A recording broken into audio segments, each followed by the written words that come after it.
Hello, good evening, friends. Uh, I would be really sensitizing the group of this doctors for the pediatric COVID-19 and kidney. Now, unprecedented pandemic requires unprecedented moves, more so when we had the numbers which are go out of proportion. So this was during the first wave in pandemic when Nair was dedicated COVID center, and we did almost 30 dialysis per day, and this was possible only with the teamwork with doctors and workers in three different shifts at three different places. Now, basically, I can summarize this whole thing in just one line for this group of doctors that in pediatric COVID-19, what's the main aim for you in the peripheral dispensaries is surveillance to diagnose and prevent AKI proactively. Is it possible? So let's answer certain questions one by one. Number one, why kidney involvement? I will not go into more clinical discussion, but I would like to highlight the main points. The kidney involvement can occur in acute COVID-19 syndrome, complex, or even in MISC. Now, these patients usually can be one who are already on dialysis and they are exposed to COVID-19. Second group can be the one who have never had a kidney disease earlier, but now get infected with COVID and develop acute kidney injury. Or the third group can be those who are chronic kidney disease, not on dialysis, but they develop acute injury because of COVID, and then we call them AKI on CKD.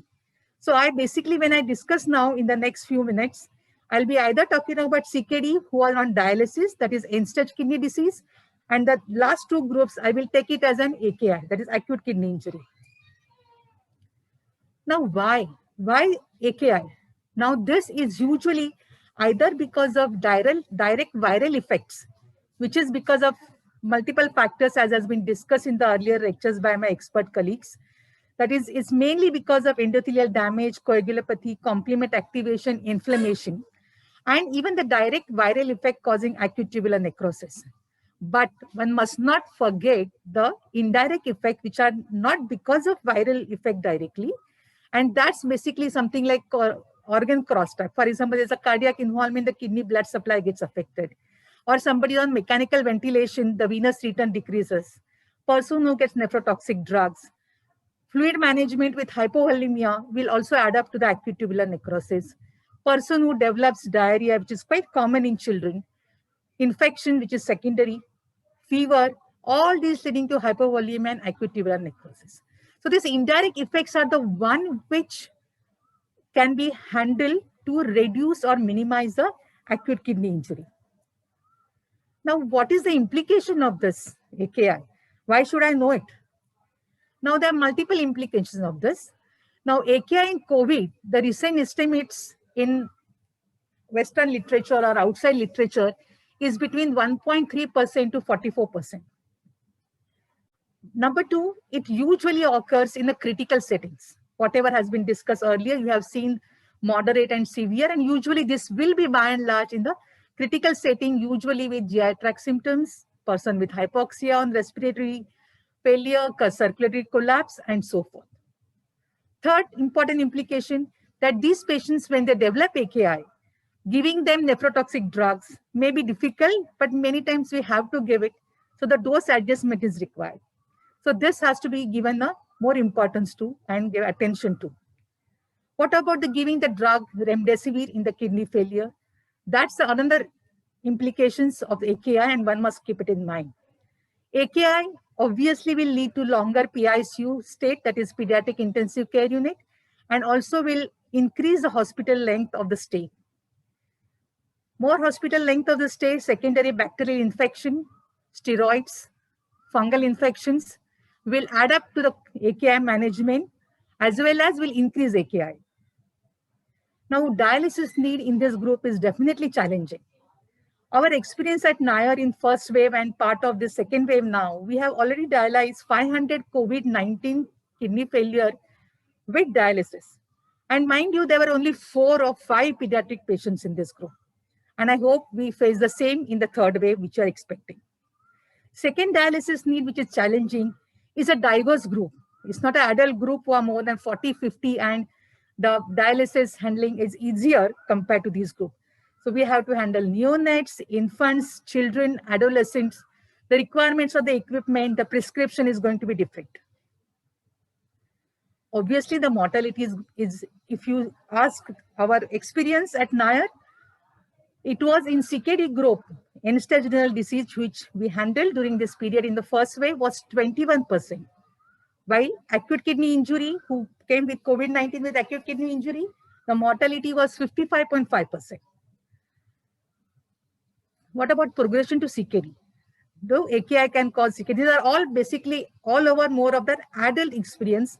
Now we have to really see what happens in the pediatric group, but we should be ready with the knowledge, our experience, and apply to it this group as and when it happens, if possible. If possibly it happens. What about progression to CKD?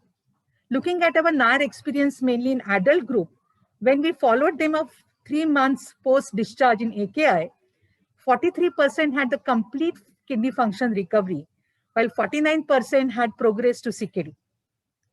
Now, if you look at this experience of this, where they had 152 patients of pediatric COVID, the incidence of AKI in COVID-19 was 8%, while in MISC group, it was 10%. Mortality in no AKI group was 1%, but it was 12% in AKI group.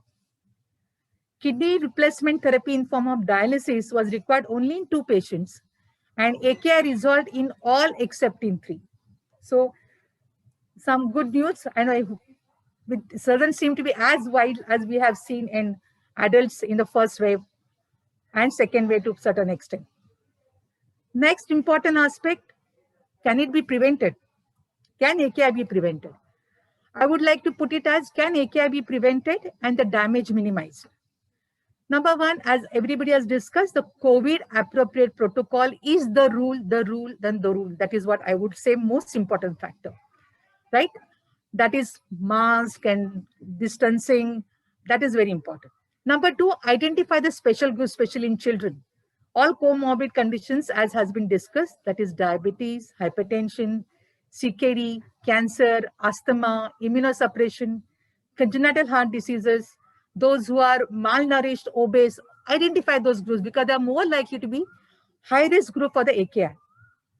Third important factor which I would like to highlight is that this end-stage renal disease patient who go on for dialysis to centers thrice in a week and stay there for almost 4 hours during the dialysis, 3 to 4 hours in a dialysis, are exposed to the hospital environment and more prone to the infection. So this group must follow the COVID appropriate protocol with double masking.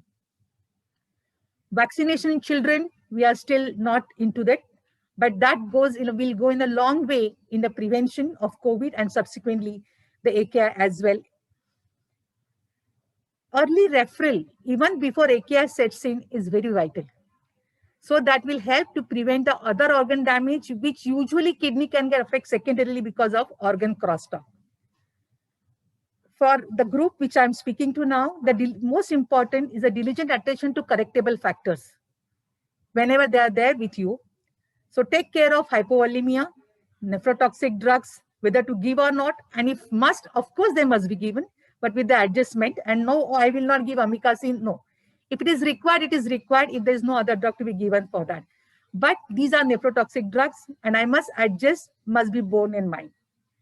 Infections include urinary tract infections, contrast media also needs a special mention and attention must be given to. Proactive surveillance for AKI detection is very important, basically with monitoring of urine output and serum creatinine. At your level, I would emphasize on risk stratification and referring early to the tertiary care center, because once kidney failure needs dialysis, of course, they have to be referred to the tertiary care center. So next important question, how do I diagnose kidney failure early and what is the risk stratification?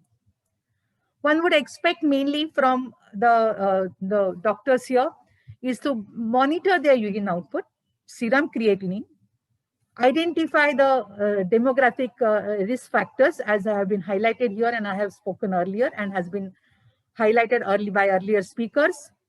Risk factors of admissions which predispose them to high AKI incidence should be given attention to. The degree of viremia. Of course, we don't get the viral load with us, but clinically the severity of AKI, other organ involvements, respiratory status, leukocytosis, lymphopenia, high markers of inflammation, including D-dimers, hypovolemia, dehydration, rhabdomyolysis, various medicines. These are the risk factors which must be looked into and used in risk stratification. Additional factors which will increase the risk of AKI during hospitalization are these, the other factors, that is somebody who's on ventilation, fluid dynamics, which is fluid overload, hypovolemia, vasopressors, and nephrotoxins. So one can stratify the patient as a high risk of AKI, and the further management and handling will be better. When the patient is at the periphery center, and if one can really diagnose the early AKI by giving this criteria which are available, one can easily look into it.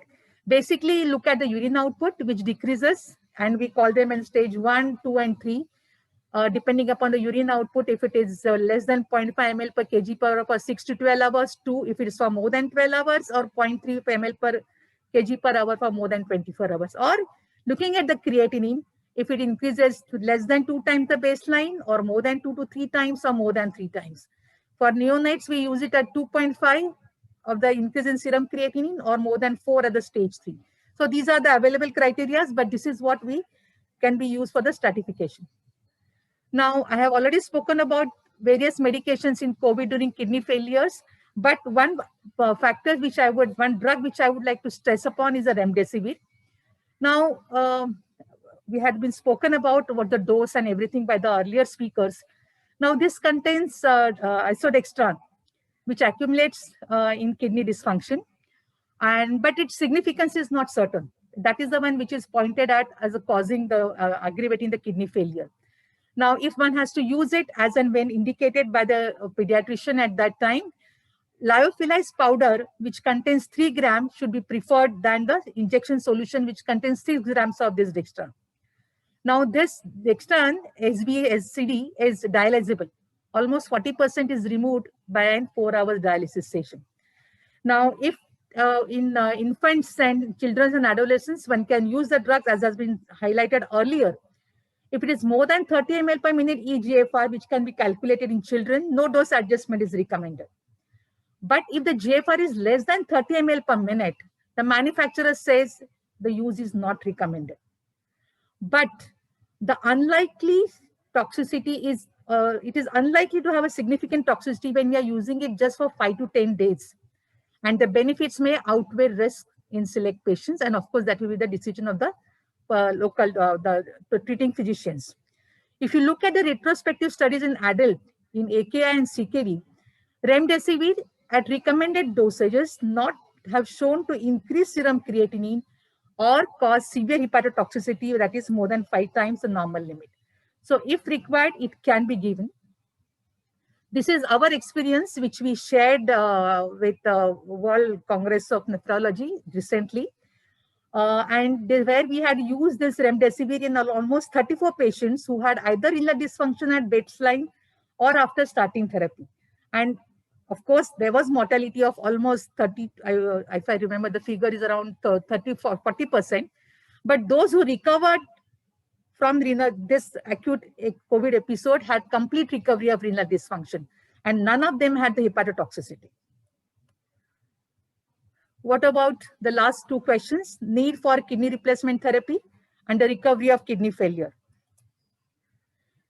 I will not go into detail of this because this totally falls into the purview of tertiary care center. Now here, the indications will be as per the any uremic patients with metabolic and fluid demands, and the mode of therapy to be used for dialysis, whether it is intermittent hemodialysis or continuous renal replacement therapy or peritoneal dialysis, will totally depend upon the patient-to-patient selection, local expertise, equipment available, and need of that hour. What about the recovery of the kidney failure and the role of anticoagulants? Now, in our group, we, as I told you, our AKI, when followed up in long time, 3 months, had incomplete recovery of kidney failure. So no data are available to show that anticoagulant strategies reduce the risk of AKI or mitigate AKI progression. Systemic anticoagulation, obviously, we use for renal replacement therapy for the filter patency during dialysis. Now, as far as adults group is concerned, they are on anticoagulants as long as their D dimers are high. Thank you. Now I invite Dr.